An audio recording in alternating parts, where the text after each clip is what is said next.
नमस्कार दोस्तों, हिंदी एस्पिरेंट के यूट्यूब चैनल पे आप लोगों का स्वागत है। मेरा नाम है नवीन कुमार। और कैसे हैं आप लोग? आज बारी है भारत के संवैधानिक विकास के उस पॉइंट की जो लगातार क्वेश्चन जहां से पूछे गए हैं। यहां से ना सिर्फ प्री में बल्कि मेंस के भी क्वेश्चन बार बार क्वेश्चन पूछे गए हैं। तो आज 1813 के चार्टर एक्ट को बेहतर तरीके से हम लोग इसके बैकग्राउंड को जानेंगे, इसमें क्या कुछ प्रावधान किया गया था उसको जानेंगे। उसके बाद इससे भी ज्यादा इंपॉर्टेंट टॉपिक आ जाएगा, इससे भी ज्यादा अच्छा अधिनियम 1833 का चार्टर एक्ट, उसके बाद 1853 का चार्टर एक्ट, फिर जो है कंपनी के शासन के अंतर्गत जो हम लोग संविधान का विकास पढ़ रहे थे वो समाप्त होगा।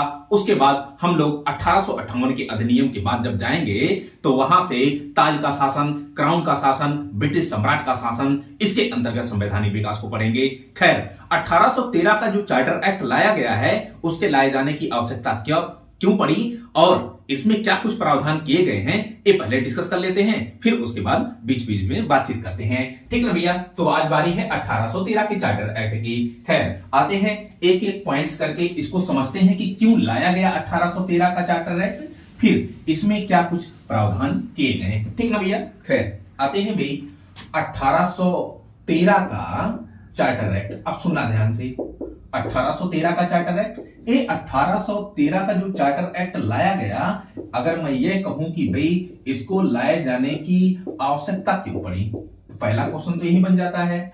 और ये जब आवश्यकता क्यों पड़ी, क्या प्रावधान किए गए थे, इन दोनों से मिलके मेंस के सेगमेंट बन जाते हैं और मेंस वाला क्वेश्चन पूछा जाता है।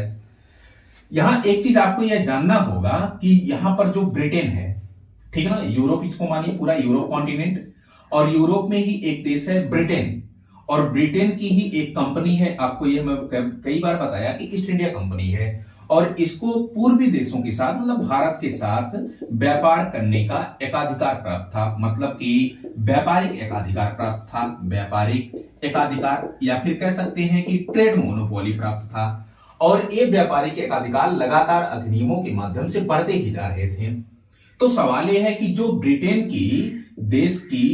की दूसरी, मान लीजिए कि ए बी सी डी दूसरी अन्य कंपनियां हैं, वह भी तो पूर्वी देशों के साथ व्यापार करना चाहेंगी, वह भी तो लाभ कमाना चाहेंगी ना, कि भाई हमको भी पूर्वी देशों के साथ व्यापार करने दिया जाए। लेकिन ये जो व्यापारिक एकाधिकार का टैग है, इस टैग के कारण ये अन्य जो कंपनियां हैं ये पूर्वी देशों के साथ व्यापार नहीं कर पा रही थी। इसके कारण ये क्या करती हैं कि सरकार के समक्ष, ब्रिटिश सरकार के समक्ष ये आंदोलन खड़ा कर देती हैं कि भैया अब जो व्यापारिक एकाधिकार मिला हुआ है टैग ईस्ट इंडिया कंपनी को, उसको समाप्त किया जाए।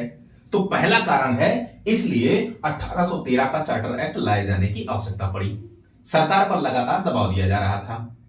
मैं आपको बताते चलूं कि एडम स्मिथ की एक थ्योरी इतने समय आई। एडम स्मिथ, आप तो जानते ही हैं एडम स्मिथ एक बेहतर अर्थशास्त्री एडम स्मिथ, और एडम स्मिथ की ही इतने समय एक थ्योरी आई और उस थ्योरी को अहस्तक्षेप का सिद्धांत कहा गया। अहस्तक्षेप का सिद्धांत, या फिर इसे हम कह सकते हैं कि open market theory. Open market, इनका मानना था कि भाई आप जो है मार्केट को पूरा ओपन करके रखिए, ओपन मार्केट थ्योरी। ठीक है ना भैया? अहस्तक्षेप का सिद्धांत सीधा सा कहता है कि व्यापारियों पर राज्य का हस्तक्षेप नहीं होना चाहिए, इनको बिल्कुल पूरी खुली छूट होनी चाहिए, तभी ये अपने उत्पादन को अपने हिसाब से कर सकेंगे। मार्केट जो प्रणाली है, डिमांड है और उसके अलावा जो पूर्ति है, ये अपने आप जो है तेजी से बढ़ेंगी। अगर इनके ऊपर हस्तक्षेप होगा तो दबावग्रस्त होंगे, बेहतर तरीके से काम नहीं कर पाएंगे। जो एक विकास का स्तर है, जो एक सस्टेनेबल डेवलपमेंट है और जो एक इकोनॉमिक डेवलपमेंट है, वो जो है उसमें रुकावट आएगी। इनका यह मानना था कि भाई व्यापारियों को पूरी खुली छूट देनी चाहिए। और इनका जब हस्तक्षेप का सिद्धांत आया, ओपन मार्केट थ्योरी जब आई, तो अन्य व्यापारियों का यह कहना था कि अब अर्थशास्त्री भी बोल रहे हैं कि कम से कम हमको पूरी खुली छूट दिया जाए व्यापार करने की। तो एक आधार आप एडम स्मिथ के जो है ओपन मार्केट थ्योरी से या हस्तक्षेप के जो है सिद्धांतों से ले सकते हैं। एक और मजे की बात आपको बताऊं कि ये पूरा यूरोप है और यूरोप में ही एक देश है जर्मनी, और जर्मनी का एक तानाशाह है नेपोलियन। नेपोलियन तो आप जानते ही होंगे, नेपोलियन। और नेपोलियन क्या किया कि इसका एक सिद्धांत आया, महाद्वीपी सिद्धांत। महाद्वीपी सिद्धांत, महाद्वीपी सिद्धांत। और ये महाद्वीपी सिद्धांत क्या है, इसको सुनना जरा। महाद्वीपीय सिद्धांत के तहत ये करता क्या है कि जो दूसरी ब्रिटेन की कंपनियां थी, ईस्ट इंडिया कंपनी के, इन ब्रिटेन की जो भी कंपनियां थी, व्यापारिक कंपनियां, इनको यूरोप के दूसरे बाजारों में या दूसरे देशों में व्यापार करने पर प्रतिबंध लगा देता है। यही महाद्वीपीय सिद्धांत कहलाता है। तो ये ब्रिटेन की जो अन्य कंपनियां हैं वह कह रही हैं ना तो हमको पूर्वी देशों के साथ व्यापार करने दिया जा रहा है, और एक तरफ यह है कि जर्मनी का जो तानाशाह है वह महाद्वीपीय सिद्धांतों के माध्यम से कुछ ऐसा जो हमारे ऊपर प्रतिबंध लगा दिया है कि हम यूरोप में भी व्यापार नहीं कर सकते। तो हम जाए तो जाए कहां? तो ये जो आंदोलन है और तेजी से आगे बढ़ा। इसके अलावा ईसाई मिशनरियां, जो पादरी वगैरह होते हैं, ईसाई मिशनरी, ये ईसाई मिशनरियां, इनका यह मानना था कि भाई हमको भारत में या पूर्वी देशों के साथ एक प्रकार से धर्म के प्रचार प्रसार, और वहां पर जो सभ्य, हम लोग सभ्य हैं, वहां पर जो असभ्य लोग हैं उनको सभ्य करना है, उनको जो है शिक्षित करना है, और उनको नैतिकता और परोपकार और मानवता के पाठ पढ़ाने हैं। इसलिए हमको अनुमति दी जाए। मतलब भारतीय असभ्य हैं उनके निगाह में, भारतीय एक अनैतिक है उनके निगाह में, अमानवीय कार्य करते हैं उनके निगाह में, लोगों का शोषण करते हैं उनके निगाह में। तो इन ईसाई पादरियों को या मिशनरियों को ये लग रहा था कि अगर हम जाएंगे पूर्वी देशों में और हमारी जो मिशनरियां जाएंगी तो उनको सब कर देंगी। मतलब इनका अपना तर्क था। इसलिए भी एक दबाव बढ़ रहा था। 1813 का चार्टर एक्ट लाने जाने की आवश्यकता पड़ी। तो ये सब कुछ बैकग्राउंड आप लिख सकते हैं 1813 के चार्टर एक्ट के बैकग्राउंड के रूप में या लाए जाने की आवश्यकता के रूप में। खैर, इसमें प्रावधान क्या किए गए थे उसको जरा देखना। इसमें कई प्रावधान ऐसे किए गए थे कि जैसे ये जब बार बार डिमांड कर रहे थे कि व्यापारिक एकाधिकार एक काम करिए, आप समाप्त करिए, तो व्यापारिक एकाधिकार समाप्त भी किया गया। कैसे, उसको सुनना जरा। इसका जो पहला पॉइंट है कि भाई ईस्ट इंडिया कंपनी के व्यापारिक एकाधिकार को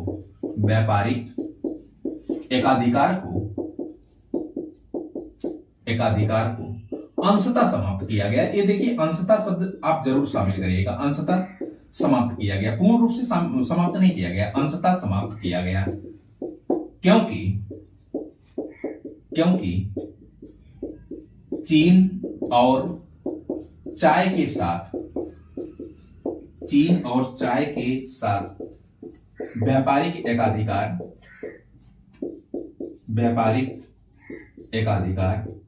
बना रहा, और चीन और चाय के साथ चूंकि व्यापारिक एकाधिकार ट्रेड मोनोपोली बना रहा, इसी के कारण इसको हम अंशतः कह रहे हैं कि व्यापारिक एकाधिकार अंशतः समाप्त किया गया।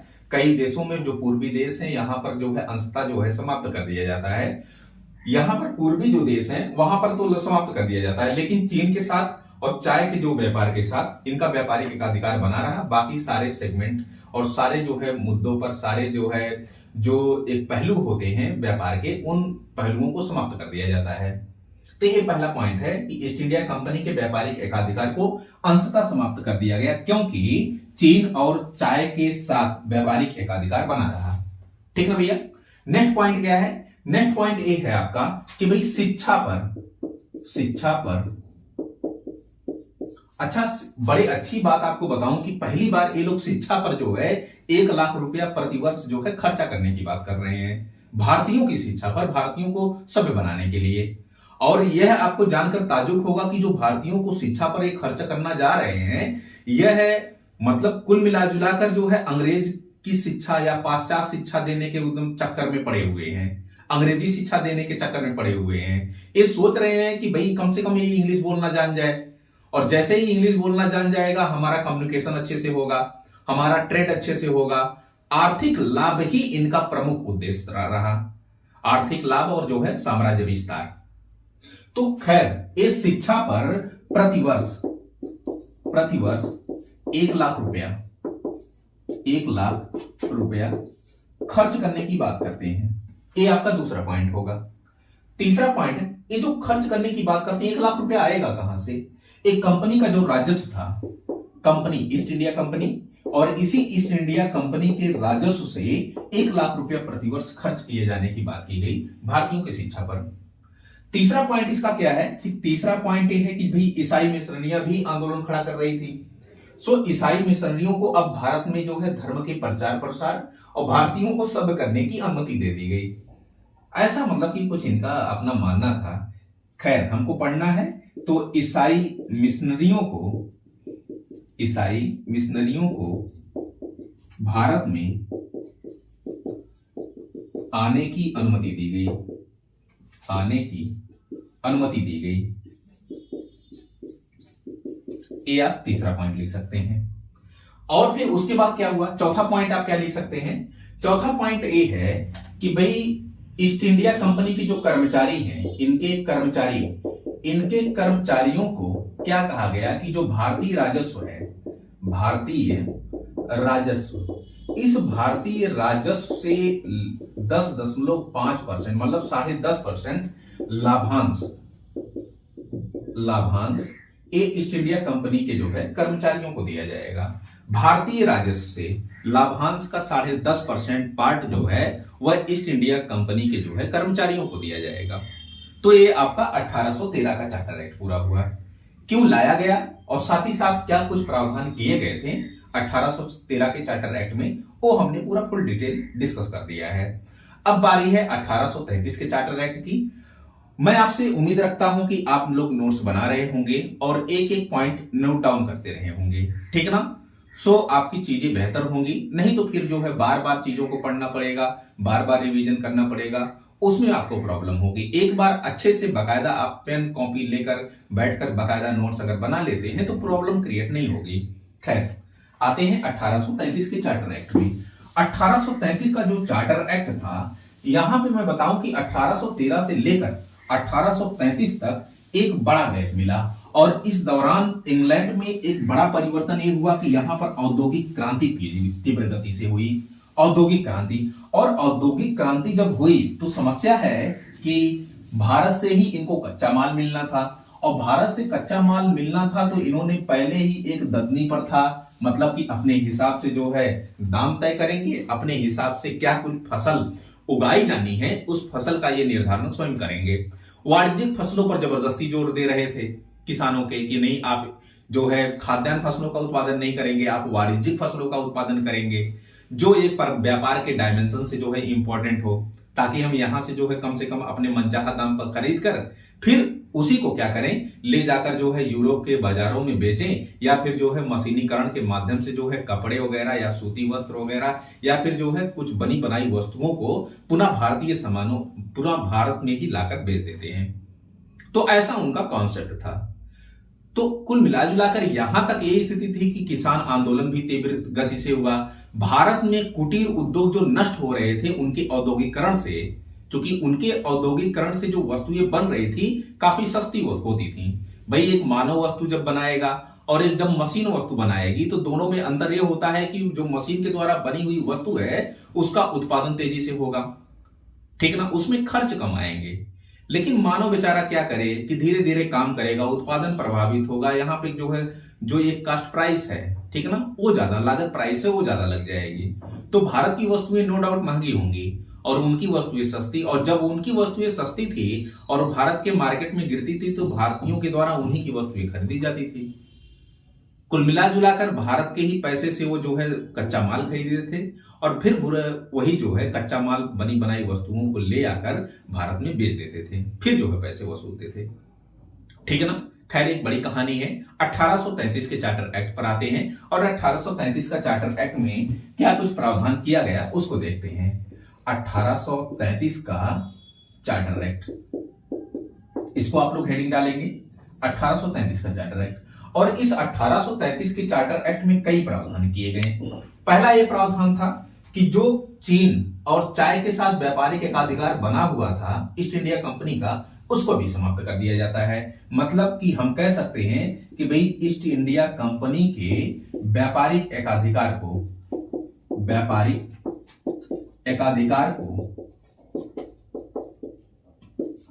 पूर्णतया समाप्त कर दिया जाता है, पूर्णतया समाप्त कर दिया जाता है। ये पहला पॉइंट आपका होगा। दूसरा पॉइंट क्या है कि भी बंगाल का गवर्नर जो था उसको गवर्नर जनरल ऑफ बंगाल कहा गया। इसमें क्या कहा गया कि जो बंगाल का गवर्नर जनरल है, गवर्नर जनरल है, अब क्या होगा कि पूरे भारत का, पूरे ब्रिटिश भारत का गवर्नर जनरल कहलाएगा।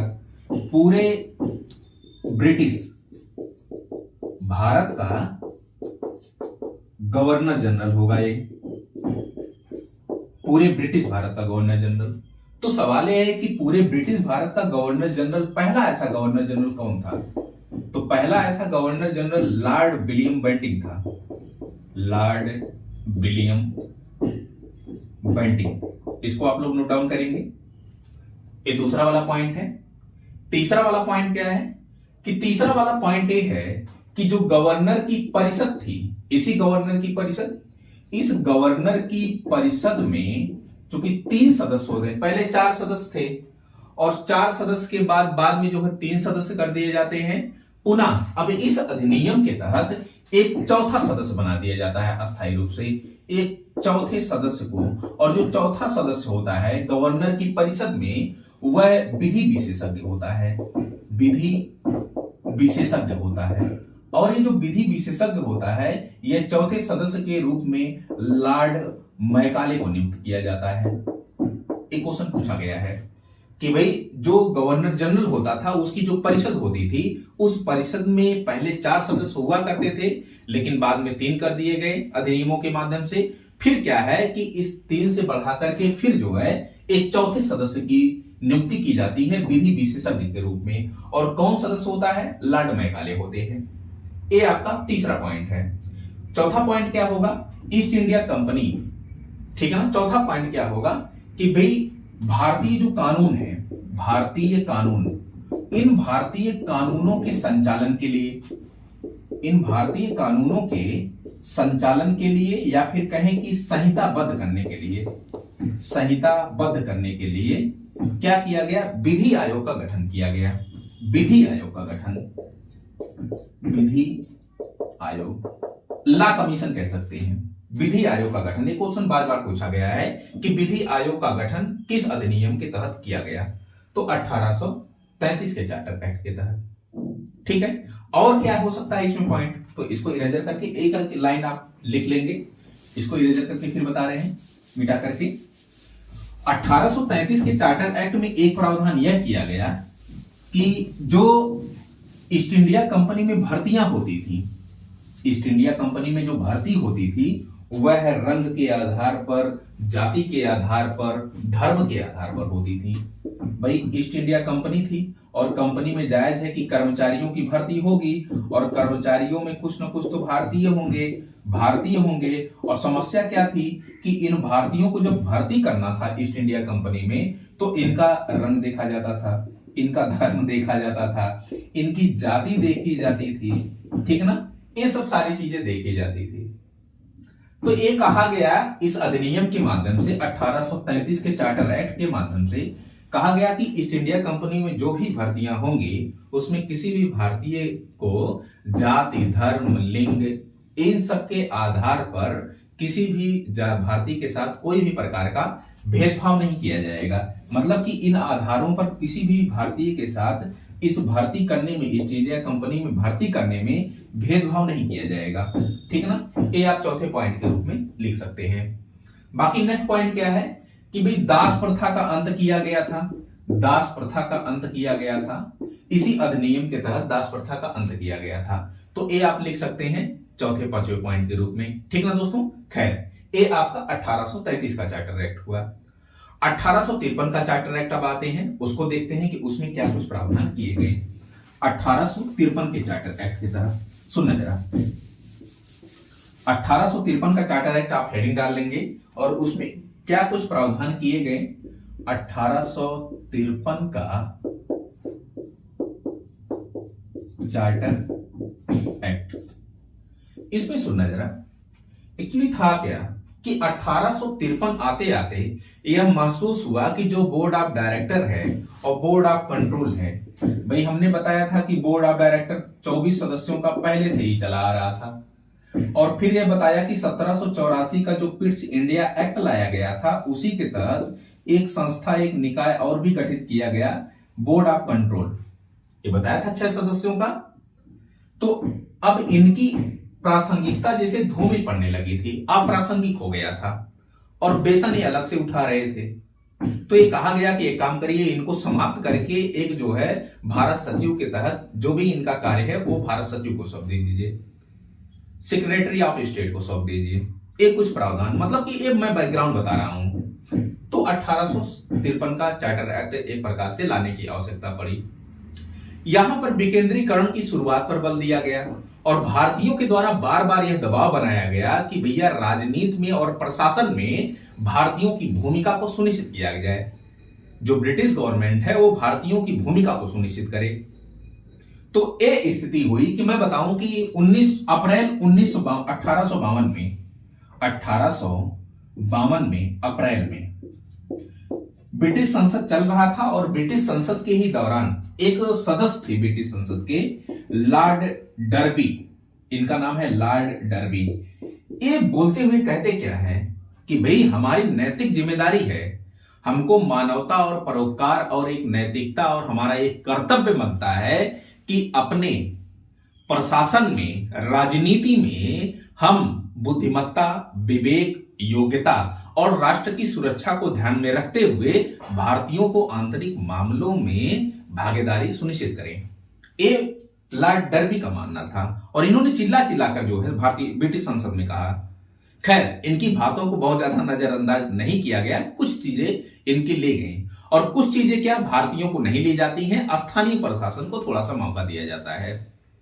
ये सब सारी चीजें एक बैकग्राउंड के रूप में आप देख सकते हैं कि 1853 के बैकग्राउंड के रूप में बनी। खैर, बैकग्राउंड को लेकर नहीं क्वेश्चन पूछा जाता। हाँ, यह जरूर पूछा जाता है कि 1853 के तहत क्या कुछ प्रावधान किए गए, तो उसको समझते हैं। देन उसके बाद हम लोग जो है क्राउन के शासन के अंतर्गत संविधान विकास देखेंगे, ठीक ना। तो खैर आते हैं भाई, देखते हैं कि 1853 का जो चार्टर एक्ट था इसमें क्या कुछ प्रावधान किया गया। 1853 का चार्टर एक्ट, इसका पहला पॉइंट है कि गवर्नर की जो परिषद हुआ करती थी, गवर्नर जनरल की, इसकी परिषद थी। अब क्या किया गया, इसके परिषद के कार्यों का विभाजन कर दिया गया, अच्छा देखिए, ईस्ट इंडिया कंपनी के अगर कार्यों का विभाजन पूछे, ईस्ट इंडिया कंपनी के कार्यों का विभाजन, तो हमने बताया था कि ईस्ट इंडिया कंपनी के कार्यों का विभाजन 1784 के पिट्स इंडिया एक्ट में किया गया था। लेकिन गवर्नर के जो है परिषद के कार्यों का विभाजन 1853 के चार्टर एक्ट में किया जाता है। और कार्यों का विभाजन कैसे किया जाता है, एक तो जो है विधायी कार्य के रूप में और दूसरा प्रशासनिक कार्य के रूप में। विधायी कार्यों के लिए कहा गया कि भाई अब जो है विधायी कार्य कौन करेगा, तो 12 सदस्यों की एक केंद्रीय विधान परिषद, इसका गठन किया गया। एक केंद्रीय विधान परिषद क्या करती थी कि भाई विधियों का निर्माण करने, कानूनों का निर्माण करने, अधिनियमों का निर्माण करने के लिए इसका गठन किया गया। ये सेम उसी तरह कार्य करती थी, एकदम पूरी तरह उसी तरह कार्य करती थी जैसे ब्रिटिश संसद कार्य करती थी। तो ये हुआ कि भाई नियम, कानून और विधि का निर्माण अगर करना है तो एक जो है पार्लियामेंट जैसा सिस्टम होना चाहिए। तो ब्रिटिश संसद जैसा ही कुछ मिनी पार्लियामेंट जैसा कुछ जो है प्रावधान यहां पर इस अधिनियम के तहत किया जाता है। और ये मिनी पार्लियामेंट क्या है, केंद्रीय विधान परिषद है। तो केंद्रीय विधान परिषद को बार बार क्वेश्चन पूछा कि केंद्रीय विधान परिषद का गठन किस अधिनियम के तहत किया गया, 1853 के चार्टर एक्ट के तहत किया गया, ठीक ना। तो 1853 के चार्टर एक्ट के तहत केंद्रीय विधान परिषद का गठन किया जाता है। और एक अच्छी बात आपको बताऊं कि ये जो केंद्रीय विधान परिषद है, इसमें 4 ऐसे सदस्य थे जो स्थानीय प्रतिनिधित्व से आए हुए थे। तो स्थानीय प्रतिनिधित्व का पहली बार एक प्रकार से हम देखें तो भागीदारिता, पार्टिसिपेशन 1853 के चार्टर एक्ट में सुनिश्चित की जाती है। और इसी केंद्रीय विधान परिषद में जो 12 सदस्यों का था, इसमें से 4 ऐसे सदस्य थे जो स्थानीय जो है निकायों से थे। स्थानीय निकाय इसमें कौन कौन से हैं, एक जो है बंबई, एक बंगाल, एक मद्रास और एक आगरा, इन प्रांतों के जो है स्थानीय सरकारों से एक एक सदस्य आने थे, प्रांतीय सरकारों से। ठीक है ना, ध्यान में रखिएगा कि भारतीय नहीं है, ये जो है अंग्रेजी है, लेकिन एक प्रांतों से आ रहे हैं पहली बार। तो शक्ति का विकेंद्रीकरण यहां पे थोड़ा सा दिखाई पड़ रहा है। ठीक है ना, तो पहला इसका पॉइंट क्या होगा? पहला इसका पॉइंट एक होगा कि केंद्रीय विधान 12 सदस्यों का एक केंद्रीय विधान परिषद का गठन किया जाता है और इसमें पहली बार स्थानीय प्रतिनिधित्व का एक स्वरूप देखा जाता है, जिसमें 4 सदस्य बंबई, बंगाल, मद्रास और आगरा, इनके जो है प्रांतीय, कुल कह सकते हैं कि परिषदों या प्रांतीय सरकारों से एक एक प्रतिनिधि आने थे, इसमें पार्टिसिपेट करने थे। नेक्स्ट पॉइंट इसका क्या है कि जो सिविल सेवा थी, सिविल सेवा, इस सिविल सेवा की भर्ती कहा गया कि अब खुली प्रतियोगी परीक्षा के आधार पर होगी, खुली प्रतियोगी परीक्षा के आधार पर होगी। ये क्या है? कॉम्पिटेटिव एग्जाम, जिस तरह आज हो रहा है एग्जाम, उसी तरह जो है तब ये प्रावधान किया गया, पहली बार ये प्रावधान किया गया कि भाई सिविल सेवाओं की जो भर्ती होगी वह खुली प्रतियोगी परीक्षा के आधार पर, मतलब कि कॉम्पिटेटिव एग्जामिनेशन के आधार पर यह आयोजित की जाएगी। ठीक है ना। खैर, आपको बताते चलूं कि 1854 में एक समिति गठित की गई थी, 1854 में, और ये समिति किसके अध्यक्षता में गठित की गई थी? लॉर्ड मैकाले की अध्यक्षता में। और लॉर्ड मैकाले की अध्यक्षता में जो समिति गठित की जा रही है, इस समिति ने अपनी रिपोर्ट के माध्यम से भारतीयों के दरवाजे भी सिविल सेवाओं के लिए खोल दिए थे, तो ये भी आप जान सकते हैं। तो कुल मिलाकर यहां आपको यह लिखना है कि सिविल सेवाओं की जो भर्ती हुआ करती थी वह अब पहली बार एग्जामिनेशन के आधार पर, कॉम्पिटेटिव एग्जामिनेशन के आधार पर या खुली प्रतियोगी परीक्षा के आधार पर किए जाने का प्रावधान किया गया। नेक्स्ट पॉइंट इसका क्या हो सकता है कि भाई हमने एक बताया था कि निर्देशक मंडल, और ये निर्देशक मंडल पहले से ही चला आ रहा था, और इसके बैकग्राउंड के रूप में भी हमने बताया कि निर्देशक मंडल हो या नियंत्रक मंडल हो, दोनों की अप्रासंगिकता नजर आ रही थी अब, और पेमेंट अलग से उठा रहे थे। तो यह हुआ कि दोनों को समाप्त कर दिया जाए और जो भारत का राज्य सचिव है उसी को सारा कारोबार दे दिया जाए। लेकिन समाप्त नहीं किया गया, लेकिन इनके सदस्यों की संख्या हमने बताया कि भाई 24 हुआ करती थी, और इसमें इसी अधिनियम के तहत घटा करके 18 कर दी जाती है। सो आज के लिए फिलहाल इतना ही। Thank you so much for watching this video.